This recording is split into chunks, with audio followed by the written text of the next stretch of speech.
오늘은 여러분들 앞에 좀 가까이 가서 말씀드리도록 하겠습니다. 오늘 우리 교회 한번 가자. 하도 그래가지고 그 사람하고 끊을 수도 없고 그래가지고 막 미안한데 오기도 싫고 그러기도 한데 어쩔 수 없어서 오신 분도 계실 것이고, 오늘 하여튼 오신 분들 우리 주님의 이름으로 환영합니다. 여러분 잘 오셨습니다. 오늘 여기 오신 여러분들의 발걸음이 여러분 인생의 전환점이 되시기를 기원합니다. 초청을 받는다고 하는 것은 다 소중한 일이죠. 방금 읽은 성경 말씀도 친구가 친구를 초청하는 얘기입니다.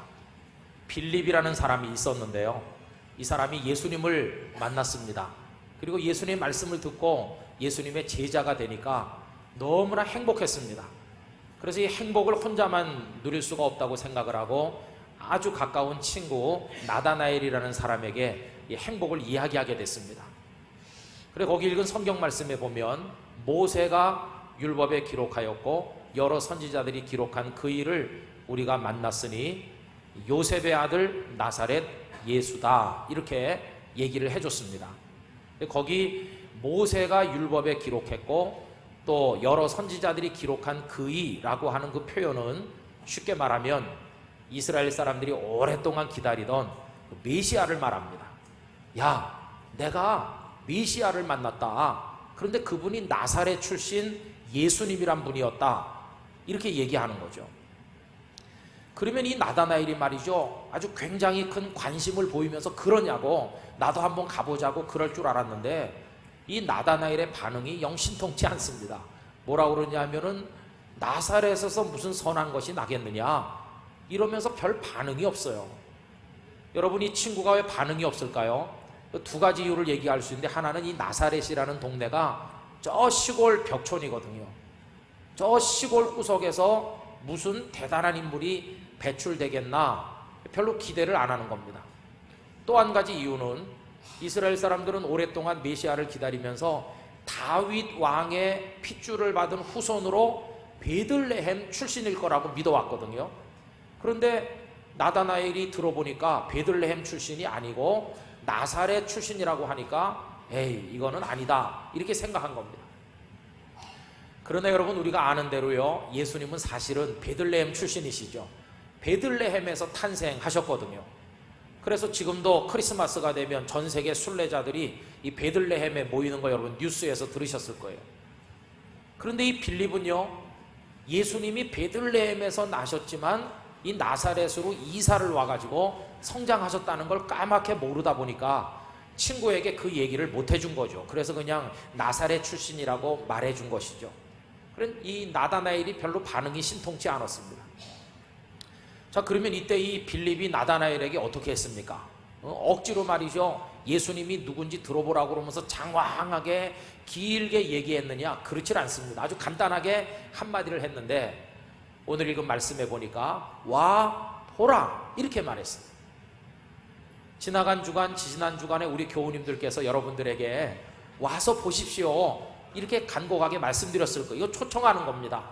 여러분들은 그 초청에 응하셔서 오늘 여기 오셨으니까 잘하셨습니다. 다시 한번 여러분들에게 하나님의 은혜가 함께 하시기를 기원합니다. 그러나 지금도 세상에는 많은 분들이 이 교회 오는 거를 굉장히 불편하게 생각하고 어떤 분은 싫어하고 그렇습니다. 와서 보십시오 그래도 안 오시는 분들이 너무나 많죠. 그리고 왜 안 오시는 것일까요? 아마도 생각하기에 첫째는요, 관심이 없기 때문에 안 오시는 것 같습니다. 무관심한 거죠. 여러분, 다 우리 바쁘게 살다 보니까 바쁘고 먹고 살기도 힘든데 내가 기독교 신앙에까지 관심 가질 마음의 여유도 시간의 여유도 없다고 이렇게 생각하면서 기독교 신앙보다 훨씬 중요한 게 내 인생에는 많기 때문에 나 거기에 관심 가질 마음이 없어, 이렇게 생각하는 분이 많다는 겁니다. 그러나 여러분, 우리가 조금 더 생각을 해봐야 됩니다. 왜냐하면요, 우리가 정말 중요하게 여기는 게 어떤 때는 하찮은 것일 수도 있고, 그 다음에 정말 중요한 것에는 우리가 마음을 안 두는 실수를 할 수도 있으니까 우리가 기독교 신앙에 관심을 안 가지는 게 정말 잘하는 것인지 한번 좀 따져볼 필요가 있다는 말이죠. 어떤 스승이 제자를 불러서 돌멩이를 하나 줬습니다. 너희 돌멩이 가지고 시장에 나가서 사람들 많은 데서 이거 한번 팔려는 척 해봐라. 그러나 팔지는 말고. 이 제자가 하얀 보자기를 하나 가져가서 시장바닥 복잡한 곳에 깔고 이 돌멩이를 거기 덕하니 올려놨거든요. 그리고 쪼그리고 앉아 있습니다. 그랬더니 지나가는 사람들마다 보면서 전부 한마디씩 했습니다. 정신이 나갔구만. 이상하게 됐구만. 팔다 돌멩이를 팔러 나왔으니 저 제정신이 아니다. 점심때가 지나고 벌써 멀지 않아 해가 질 시간이 다가오는데도 아무도 이 청년에게 다가오지 않습니다. 그런데 아침부터 그 청년을 유심히 지켜보던 노인 한 분이 다가왔습니다. 그리고는 이렇게 말했습니다. 이봐 젊은이, 형편이 오죽딱하면 이 돌멩이를 팔러 나왔겠나. 아마 저녁 끼 때도 없는 것 같은데 내가 그냥 5,000원 줄 테니까 판셈 치고 그 돌은 나한테 주고 거기 가서 저녁이나 한 그릇 먹고 집에 가게. 이렇게 인심 쓰듯 말했더니 이 청년이 어르신 저 이거 팔 생각이 없습니다. 딱 잘라 거절하거든요. 요놈 봐라. 그래서 어르신께서 너무 싸서 그런가 해가지고 10,000원으로 올렸습니다. 10,000원 줄게. 돌 나한테 넘겨. 그랬더니 아니라는 거예요. 옥신각신하니까 시장 바닥에 지나가던 사람들이 한 사람 한 사람 모여가지고 뺑 둘러쌌거든요. 왜 그런가? 이러고. 그러더니 뒤에서 사람들이 수근수근하기 시작했어요. 저 노인이 저거 살려고 그러는데 저 돌이 저게 무슨 사연이 있는가 보다. 그러면서 뒤에서 수군거리기를 뭐라고 하냐면 저게 말이야 조금씩 부숴서 가루를 내서 먹으면 저게 만병통치약 아닐까. 또 어떤 사람은요 저게 생긴 게 저게 모양이 저게 보통이 아니지 않느냐고. 저거 아마 생기길 잘생겨서 저게 값이 나가는가 보다. 어떤 사람은요 저 주머니에 차고 다니면 복이 굴러 들어오는 복돌 아닐까. 그런데 어떤 사람이 노인장 나도 살 생각이 있습니다. 이봐 청년 50,000원 줄게. 옆에 사람이 10만원 부르고 15만원 부르고 값이 막 올라가요. 50만원까지 올라갔대요. 돈이 혹시 궁하시걸랑 돌멩이 하나 가지고 남항시장에 한번 가서 펴보십시오. 이 노인이 말이죠 막 열이 받쳤어요. 그래가지고 청년에게 이렇게 말했답니다. 이봐 내가 딱 잘라서 말하겠는데 이 돌이 값이 나가는 귀한 거라는 걸 알아본 사람이 내가 처음 아닌가. 그러니 군말 많고 나한테 넘겨. 내가 딱 잘라 100만원 줄게. 그랬더니 다른 사람들이요 그 사람이 100만원 준다고 얘기하니까 다 그냥 한 사람씩 자리를 떠나더래요. 이 청년이 그 어르신에게 고맙습니다만 저는 팔려고 온 게 아니고 시세가 얼마나 나가는지 그냥 알아보려고 왔습니다. 그래가지고 싸가지고 집에 가요. 스승 앞에 가니까 그 스승이 물어봤습니다. 그래 오늘 너는 무엇을 배웠느냐 이렇게 물어보니까 그 제자가 하는 말이요 제가 오늘 큰 깨달음을 얻었는데 사람들이 얼마나 형편없는 것에 값을 지불할 준비가 되어 있는지 형편없는 것을 귀하게 생각하는 어리석음을 가지고 있는지 제가 깨달았습니다. 여러분 이게 우리 사람이라는 겁니다. 우리 젊었을 때 돈이 최고인 줄 알 때가 많아요. 그죠? 어떤 사람은 돈 때문에 애인도 버리고 돈 때문에 의리도 버립니다. 그냥 돈을 위해 살죠. 그죠? 그러다가 돈 어느 정도 생기고 나이가 들어서 머리가 희끗희끗해지면 그때서야 잘못 살았다는 걸 깨닫는 때가 있어요. 사랑하는 사람 마음에 아픔을 줘서 다 보내고 돈은 손바닥에 생겼는데 인생이 너무 공허할 때가 너무너무 많죠. 잘못 살았구나. 더구나 여러분 건강에 이상이 오면 어떻습니까? 내가 명예도 있고 권력도 좀 있고 내가 돈도 있는데 배울 만큼 배웠는데 딱 몸에 이상이 와서 병원 의사 선생님으로부터 석 달밖에 못 산다 이런 사형 선고를 받고 나면 그 가진 게 그게 무슨 소용이 있습니까? 아무 소용 없습니다. 생명이 없어지면요 그걸로 끝입니다. 우리 기독교 신앙은요 이 세상을 재미나게 사는 법을 얘기하는 게 아니라 생명 이야기를 하고 있습니다. 생명 이야기. 그리고 그 생명도 시간이 지나면 늙고 좀 먹어서 없어지는 그런 유한한 생명을 얘기하는 게 아니라 이 성경에서 하나님 말씀하는 것은 영원한 생명을 이야기하고 있습니다. 그러니 여러분 이 기독교 신앙이 말하는 게 뭔지에 대해서 여러분들이 관심을 가지는 거 그거 중요하지 않겠습니까? 그 다음에 어떤 분들은요 좀 와서 보십시오 그래도 왜 안 오시는가 생각해 보니까 오해가 많으신 것 같아요. 오해. 연세 드신 분들 중엔 이런 오해가 있습니다. 그 예수 믿는 사람들은 자기 부모도 제대로 모시지도 않고 부모 공경도 안 한다고 그러더라. 그것들은 제사도 안 지내잖아 이렇게 생각하세요. 기독교인들이 효도를 안 하는 줄로 알아요. 그런데 여러분, 오해입니다. 이거는 성경에 보면 부모님을 잘 모셔야 된다는 얘기가 얼마나 많은지 몰라요. 특별히 그 대표적으로 10가지 계명, 10계명이 있는데 그 중에 처음 4개는 하나님께 잘하라는 것이고 그 다음 6개는 사람들에게 잘해야 된다는 것이거든요. 근데 그 중에 첫 번째가 뭐냐 하면 내 부모를 공경하라는 게 첫 번째예요. 부모님을 잘 모시는 게 모든 인간관계의 기본이라는 걸 성경이 가르치고 있거든요. 여러분, 저희 아버님은 97세고 저희 어머님은 90세인데 지금 저희 집에 같이 모시고 살고 있습니다. 그 쉬운 일은 아니죠. 제일 힘든 사람이 아마 저랑 같이 사는 그 모 여사일 것 같은데요. 그럼 왜 같이 사느냐? 하나님께서 우리 보고 부모를 공경하라고 그랬거든요. 그래서 우리는 부모님이 돌아가신 날이 되면 산으로 놀러 가는 게 아니고 가족 친지들이 다 같이 모여서 하나님 앞에 예배드리며 좋은 부모님 주신 것에 대해 감사하고 부모님의 은혜를 다시 되새기고 좋은 자녀들이 돼서 부모님의 명예를 더럽히지 않겠다 결심하고 부모님의 같은 피를 물려받은 형제 자매들끼리 서로 우애하고 앞으로 잘 살자는 다짐을 하면서 그렇게 따뜻한 가정을 만들려고 애를 쓰고 있거든요. 그러니까 부모 공경할 줄 모른다. 이거 이제 오해입니다. 오해. 또 저도 한두 번 그런 얘기 들었는데 어떤 분들은요 이런 오해를 합니다. 그 교회는 목사가 말이야 차려놓고 성도들 돈이나 뜯어가지고 그 자기 주머니에 집어넣는다던데 여러분, 제가 돈 좀 있어 보입니까? 그렇게 생각하는 분들이 많은 것 같아요. 어떤 분들은요 교회 장로님이 되면 무슨 큰 회사의 이사쯤 돼가지고 돈 받는 것 같이 장로님들이 돈을 받는 줄로 생각하는 사람도 있더라고요. 그러니까 어떤 분 저보고 그래요. 목사님 요새 사업 잘 되시냐고. 너무너무 모르세요. 여러분, 저는 이 교회 주인이 아닙니다. 이 교회 주인은 하나님이시고 이 교회 교인들이거든요. 저는 교인들이 좀 와서 일해주세요 그래서 부름받아 왔고 때 되면 저는 갈 사람입니다. 그리고 우리 장로님들이 이런 한 푼 받는 게 없어요. 다 당신 걸 갖다 바치고 어려운 사람 도우면서 예수 믿는 거지 세상 사람들이 너무너무 잘 모르고 계세요. 그리고 드려진 헌금은 어려운 이들을 위해서 사회를 봉사하고 선교하는 데 다 쓰여지고 이 교회 이 재산이 이거는요 재단법인을 통해서 정부에 다 등록되어 있습니다. 아무도 이거를 개인적으로 어떻게 할 수가 없어요.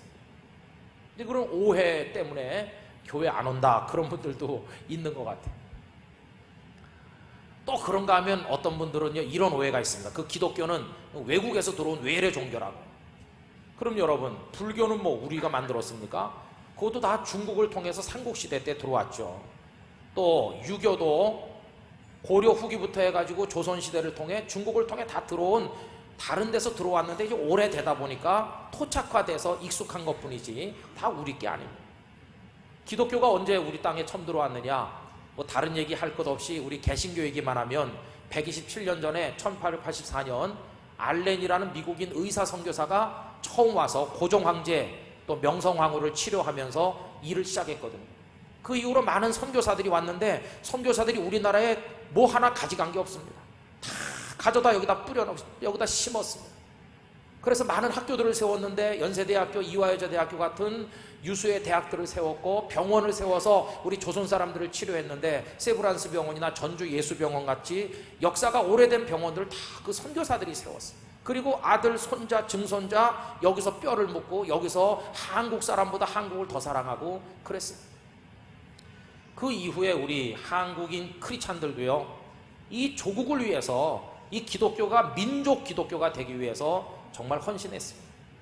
여러분, 한글을 가리켜서 문맹 퇴치 운동을 열심히 했고요. 3.1 독립운동을 비롯해서 많은 독립투사들을 배출했는데 3.1 독립운동의 33인 중에 16사람이 기독교인이었어요.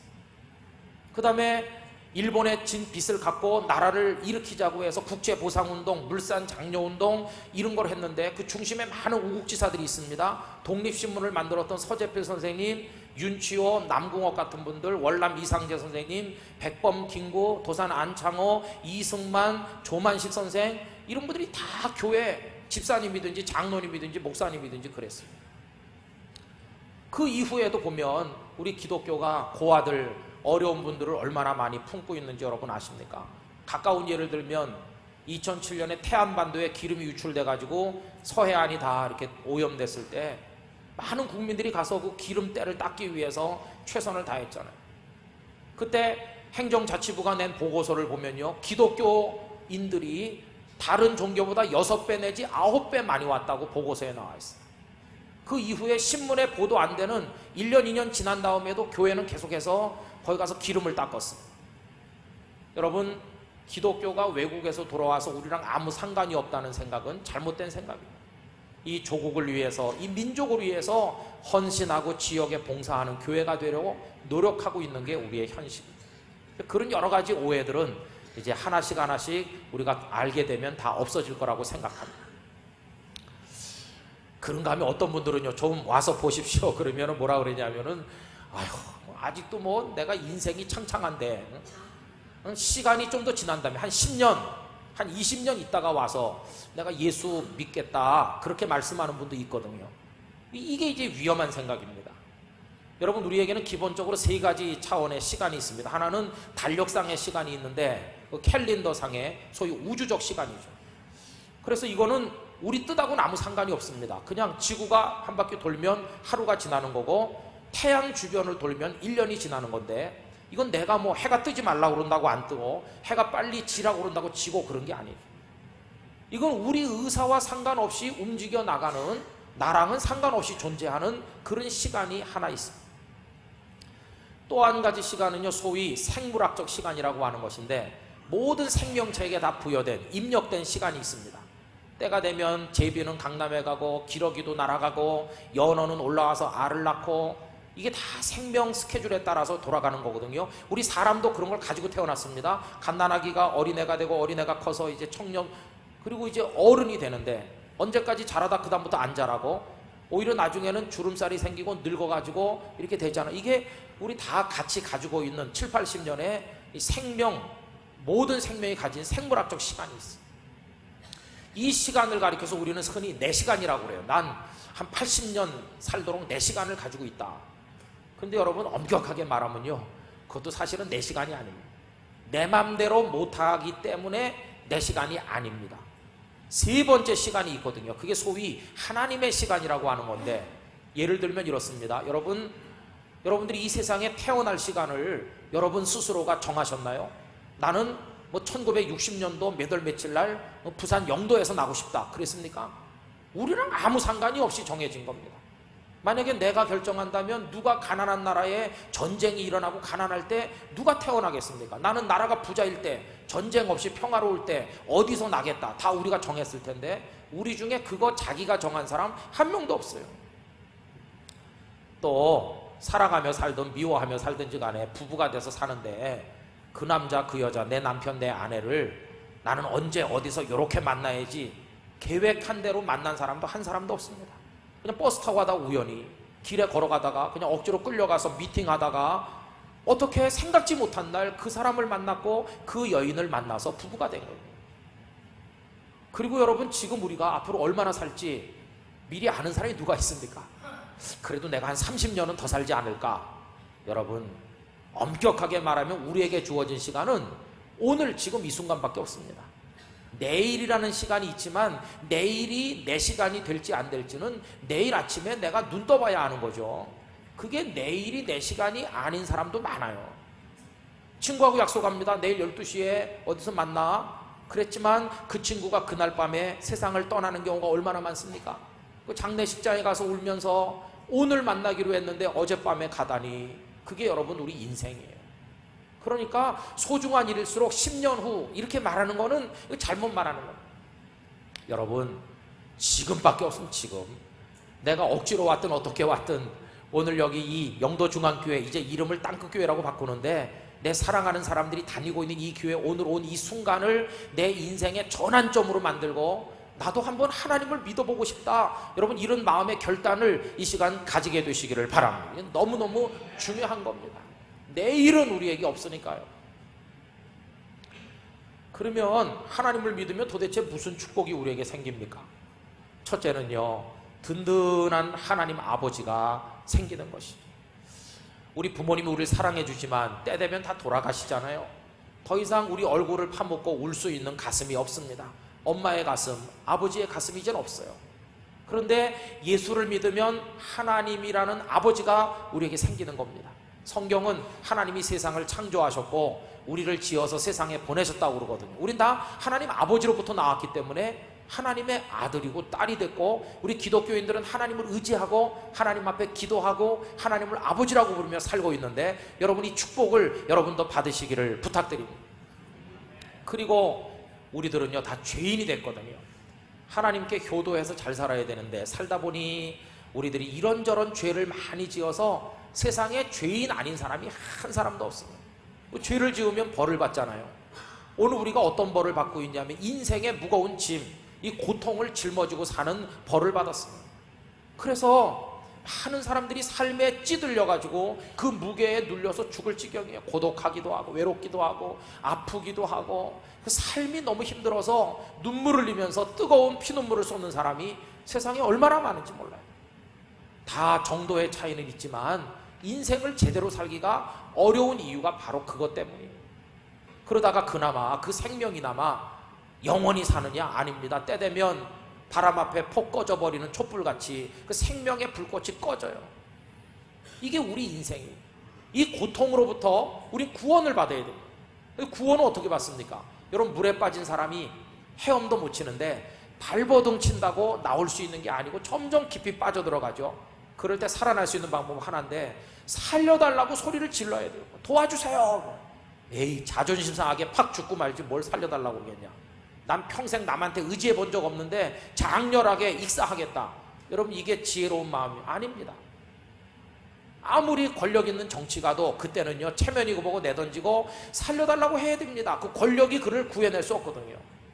학자가 지식이 많아도, 예술가가 능력이 뛰어나도, 어떤 재물이 돈이 많아도 체면이고 뭐고 다 던지고 그 순간에는 날 좀 살려달라고 소리를 지르는 수밖에 없어요. 여러분, 우리들은 누구에게 소리를 지르냐 하면 자비로우신 우리 아버지 하나님 앞에 살려주세요 이렇게 소리를 지르는 것입니다. 우리를 죄악의 바다에서 끄집어내기 위해서 이 세상에 오신 분이 바로 예수님이시거든요.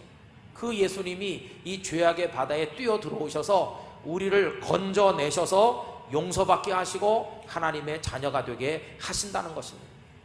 그래서 여러분, 예수를 믿는다는 건 다른 게 아니고, 나는 참 죄인이고 연약한데 내가 나를 잘 알잖아요. 그런 나를 하나님이 아버지로서 사랑하셔서 예수님을 보내주시고 나를 이 죄악의 바다에서 건져서 구원해 주신다. 감사합니다. 내가 그 사실을 인정하고 나도 그 은혜를 얻기를 원합니다. 이렇게 생각을 바꾸는 거, 이게 바로 예수를 믿는 겁니다. 여러분, 예수님을 꼭 믿으시고 이 축복을 여러분들이 다 같이 받게 되시기를 바랍니다. 그리고 예수를 믿으면 우리가 살아가는 인생의 방향이 정해지거든요. 그리고 하나님이 우리 아버지가 되셔서 당당하게 살고요.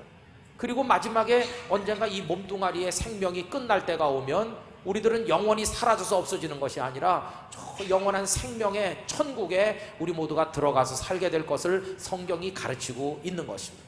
여러분, 이 사실을 믿으시고 그 축복을 얻게 되시기를 간곡하게 부탁을 드립니다. 예수를 믿으려면 어떻게 하면 되냐? 이제 교회에 나가셔서 배우셔야 되는데요. 여러분, 오늘 이제 오신 거 잘하셨어요. 그럼 계속 믿으려면 어떡하냐? 다음 주일에 오시면 돼요. 그래서 잘 모르지만 자꾸 말씀을 들으면 내 속에 믿음이 생깁니다.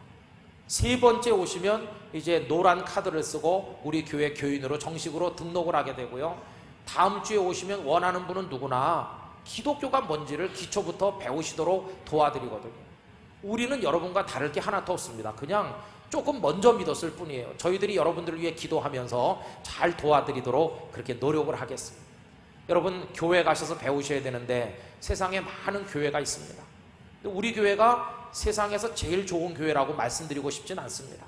부족한 게 많죠, 우리도. 그러나 좋은 교회가 되려고 기도하고 노력하는 교회에 여러분이 오셨으니까 참 잘 오셨어요.